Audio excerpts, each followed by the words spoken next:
نحمدہ ونصلی ونسلم علی رسولہ الکریم اما بعد فاعوذ باللہ من الشیطان الرجیم بسم اللہ الرحمن الرحیم۔ سحری کی خصوصی ٹرانسمیشن شان رمضان کے ساتھ میں ہوں آپ کا میزبان ڈاکٹر حافظ ریحان مصطفیٰ راٹھور۔ ناظرین کرام، آج جو موضوع ہم ڈسکس کریں گے وہ ہے زکوٰۃ۔ زکوٰۃ کے کیا فوائد ہیں اور اسلام میں اس کو ایک اہم حیثیت کیوں حاصل ہے، ہمارے معاشرے پر زکوٰۃ کے کیا اثرات مرتب ہوتے ہیں، اور اگر صاحب نصاب زکوٰۃ دیتا ہے تو اس سے معاشرے پر کیا بہتر امپیکٹ آتے ہیں، اور ڈسٹریبیوشن آف ویلتھ جس کو کہا جاتا ہے اس کی ڈسٹریبیوشن پراپرلی کس طریقے سے ہوتی ہے، زکوٰۃ نہ دینے والے پر قرآن و حدیث کی روشنی میں کیا اس کے اوپر حکم ہے، اور جو زکوٰۃ دیا کرتے ہیں ان کے فوائد قرآن و حدیث میں کیا بیان کیے گئے ہیں۔ میرے ساتھ آج اسٹوڈیو میں موجود ہیں حضرت علامہ مولانا مفتی عابد مبارک صاحب، جو کہ تنظیم المساجد پاکستان کے سربراہ ہیں۔ مفتی صاحب السلام علیکم۔ وعلیکم السلام۔ میرے دوسرے مہمان حضرت علامہ مولانا مفتی سلیم اختر صاحب، جو کہ وسیم اختر صاحب، جو کہ سیلانی مدارس کے نگراں بھی ہیں، وہاں پر جو ہے وہ باقاعدہ پڑھاتے ہیں، اور تنظیم المساجد پاکستان کے رہنما بھی ہیں۔ میں آپ کو بھی خوش آمدید کہتا ہوں۔ مفتی صاحب، آج ہمارا موضوع زکوٰۃ کے حوالے سے ہے، اس لیے کہ قرآن مجید میں جہاں پر اللہ رب العزت نماز کا حکم دیا کرتا ہے وہاں پر زکوٰۃ کا بھی حکم دیا گیا، اور قرآن مجید سورہ مزمل میں اللہ رب العزت نے فرمایا کہ وَأَقْرِضُوا اللَّهَ قَرْضًا حَسَنًا۔ تو سب سے پہلے میں جاننا چاہوں گا کہ اس کو اللہ رب العزت نے قرض حسنہ کیوں کہا ہے؟ بسم اللہ الرحمن الرحیم۔ آج کا موضوع زکوٰۃ، جو اللہ رب العزت نے اس امت کے فقیروں کے لیے امیروں پر واجب فرمائی کہ یہ ان کے ان مسلمان بھائیوں کا حق ہے جو صاحب استطاعت نہیں۔ اللہ رب العزت قرآن مجید فرقان حمید میں زکوٰۃ کے متعلق مختلف مقامات پر ارشاد فرماتا ہے والذین للزکوٰۃ فاعلون، اور ارشاد فرماتا ہے وَأَقِیمُوا الصَّلَاةَ وَآتُوا الزَّکَاةَ۔ اسی طریقے سے تقریباً اس کا جو ایک ساتھ ملا کر جو تذکرہ کیا نماز اور زکوٰۃ کا، کم و بیش 600 سے 700 جگہوں پر یوں تذکرہ ہے۔ یہ کیوں فرمایا گیا؟ اس کو قرض حسنہ سے بھی تعبیر کیا گیا بہت ساری وجوہات کے ساتھ۔ ایک جو وجہ یہ بھی ہے کہ قرض وہ ہے جو ریٹرن ملتا ہے۔ اللہ رب العزت کی جناب میں یہ وہ قرض ہے جو 1 کا 10، 10 کا 70، 70 کا 700 اور اس سے بھی زیادہ۔ وہ فرماتا ہے جو میں نے تمہیں مال دیا ہے، میرے دیے ہوئے مال میں سے مجھے قرض دو، یعنی مجھے قرض دو اس طریقے سے کہ میرے ان غریب بندوں پر خرچ کرو، غرباء پر، مساکین پر، فقراء پر، ابناء سبیل پر، اور ان لوگوں پر جو میری راہ میں نکلے ہیں، لڑنے کے لیے نکلے ہیں۔ ان لوگوں کو جو شخص ان لوگوں پر خرچ کرے گا گویا کہ ایسا ہے جیسے اس نے رب العزت کو قرض دیا، اور قرض وہ ہوتا ہے جو واپس ملتا ہے۔ رب فرماتا ہے دنیا میں بھی دوں گا اور آخرت میں بھی دوں گا۔ تو یہ تمام جو باتیں ہیں یہ ان کے لیے ہیں جو زکوٰۃ دینے والے ہیں۔ ٹھیک ہے مصعب، اگر زکوٰۃ کی تعریف اگر سمجھنی ہو کہ زکوٰۃ کی تعریف کیا ہے، اور جو لغت کے حساب سے یا جو حدیث میں جو زکوٰۃ کی تعریف بیان کی ہے اس کو کس طریقے سے ڈیفائن کیا جائے گا؟ زکوٰۃ کے جو لغوی معنی ہے، یعنی ڈکشنری میں جو اس کے معنی آتے ہیں وہ ہے بڑھوتی یا پاک کرنا۔ اور جب ہم شریعت کی اصطلاح میں کہتے ہیں جی زکوٰۃ، تو اس سے مراد مال کا وہ ایک مخصوص حصہ ہے جو ایک مخصوص شخص یعنی صاحب نصاب دوسرے مخصوص شخص یعنی مستحق زکوٰۃ کو دے دیتا ہے، تو یہ زکوٰۃ کہلاتی ہے۔ اب اس میں پوری یہ تفصیل آئے گی کہ صاحب نصاب کون ہے اور کون زکوٰۃ لے سکتا ہے اور کتنی مقدار جو ہے وہ دینی ہے۔ ٹھیک ہے مصعب، جس طرح مسلمانوں کے لیے بھی زکوٰۃ جو ہے وہ رکھی گئی، تو کیا پچھلی امتوں میں بھی اس طرح کا کوئی کانسیپٹ موجود تھا کہ پچھلی امتیں بھی جو ہے وہ زکوٰۃ دیا کرتی تھیں، اور اگر وہ دیتی تھیں تو اس کا تصور کیا تھا اور وہ کتنے % کے حساب سے دیا کرتی تھیں؟ اس میں پچھلی امتوں میں بھی زکوٰۃ کا تصور تو بالکل رہا ہے، کیونکہ عبادات دو طرح کی رہی ہیں، ایک تو بدنی عبادت جیسا کہ نماز ہے، اور دوسری مالی عبادت۔ تو مالی عبادت کا تصور پچھلی امتوں میں بھی رہا ہے، اور خود جو حابیل و قابیل کا واقعہ بھی رہا، اس میں بھی انہوں نے اللہ کی بارگاہ میں اپنا مال پیش کیا تھا۔ تو یہ مال اللہ کے نام پر دینا، اس کا تصور ہر دور میں رہا ہے، ہر شریعت میں رہا ہے، لیکن اس کی مقدار جو ہے وہ اس دور کے حساب سے ہوا کرتی تھی۔ یہ ہماری شریعت کے لیے ہے کہ ہم نے 2.5% جو ہے وہ اپنے مال کی زکوٰۃ ادا کرنی ہے۔ مفتی صاحب کی بات کو آگے بڑھاتے ہوئے کہ مجھے یاد آیا تھا سیدنا موسیٰ علی نبینا علیہ الصلوۃ والسلام کی امت پر 1/4 زکوٰۃ جو ہے وہ فرض تھی، یعنی مال کا 1/4 حصہ۔ تو میں ایک جگہ پڑھ رہا تھا کہ قارون جو تھا وہ حضرت موسیٰ علیہ السلام کا امتی بھی تھا اور ان کا رشتہ دار بھی، قریبی رشتہ دار تھا، تو اور بڑا امیر و کبیر آدمی تھا اور مسلمان تھا، حضرت موسیٰ علیہ السلام پر ایمان لایا۔ مگر جب یہ حکم رب العزت کی طرف سے آیا کہ تم مال زکوٰۃ ادا کرو، تو اس طرح اس امت کے مسلمانوں میں سے بہت سارے لوگ سیدنا صدیق اکبر رضی اللہ تعالیٰ عنہ کے خلافت کا زمانہ سنبھالتے ہی وہ بیک ہو گئے اور کہا نہیں جی ہم زکوٰۃ نہیں دیں گے، نماز پڑھیں گے، ٹھیک ہے نا۔ تو ان کے خلاف جہاد کیا گیا اور یہاں تک کہ قتل کیے گئے، اور جن لوگوں نے توبہ نصیب میں تھی توبہ کر لی۔ تو اس کو جب کہا گیا بھائی نکالو ذرا 1/4 حصہ اللہ کی راہ میں، اب تو اس نے کہا کہ میں تو نہیں دیتا ہوں مال۔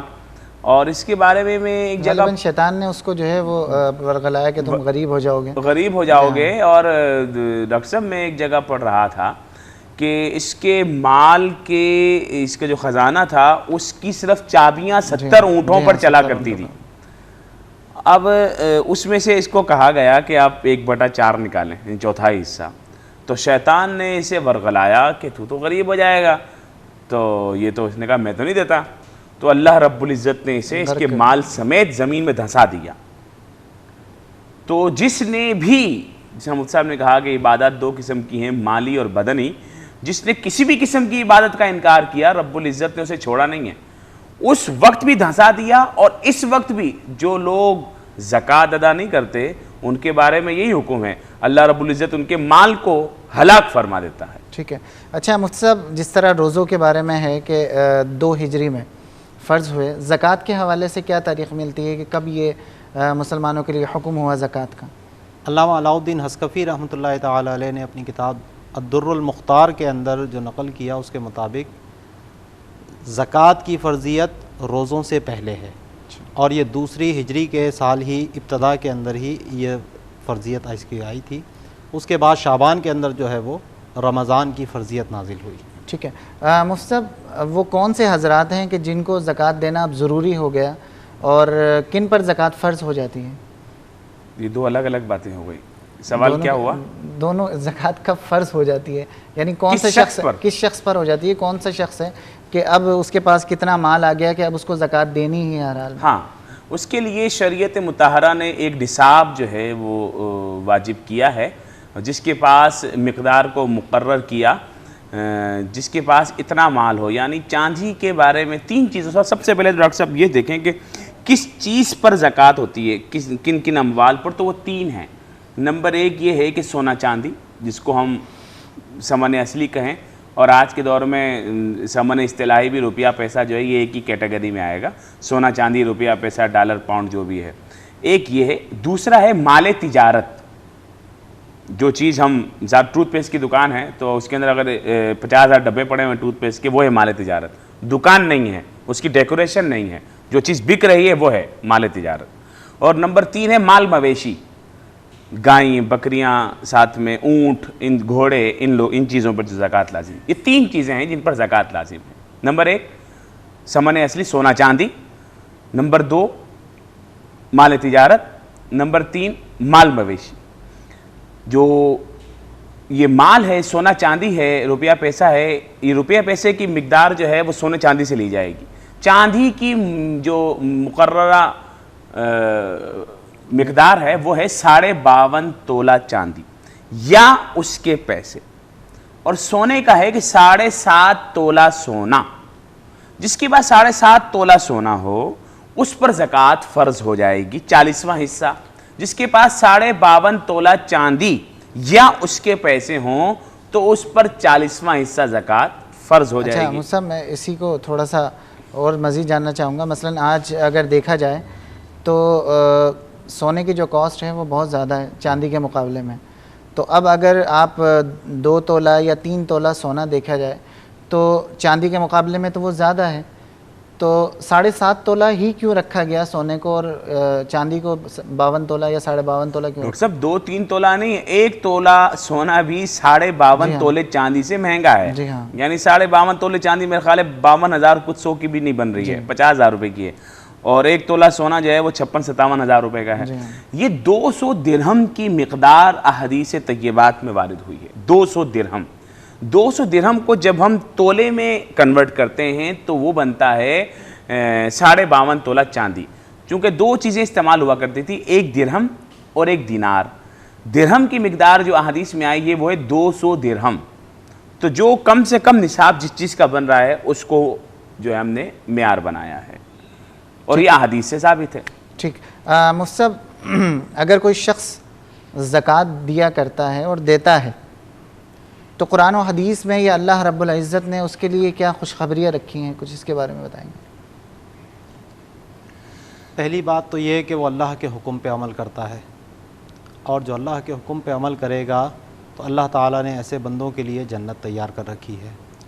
دوسری بات یہ کہ زکوٰۃ دینے سے مال میں کمی واقع نہیں ہوتی بلکہ مال میں اضافہ ہو جاتا ہے۔ جو اللہ کے نام پہ زکوٰۃ ادا کرتا ہے تو ایسے لوگوں کے لیے اللہ نے بہت بڑا اجر بھی تیار کر رکھا، اور اس کی مثال ایک امام اہل سنت مجدد دین و ملت پروانہ شمع رسالت مولانا شاہ امام احمد رضا خان علیہ رحمۃ الرحمن نے بڑی پیاری دی، کہا کہ جس طرح ایک درخت ہوتا ہے، پودا ہوتا ہے، تو اس میں کچھ اضافی شاخیں نکل جاتی ہیں جو اس کی نشر و نما میں کمی واقع کرتی ہیں، تو جو مالی ہوتا ہے وہ ان شاخوں کو کاٹ کے اس پودے سے جدا کرتا ہے، اور جب وہ شاخیں جدا ہوتی ہیں تو اس پودے میں مزید اضافہ ہونے لگتا ہے، مزید افزائش اس کی ہونے لگتی ہے۔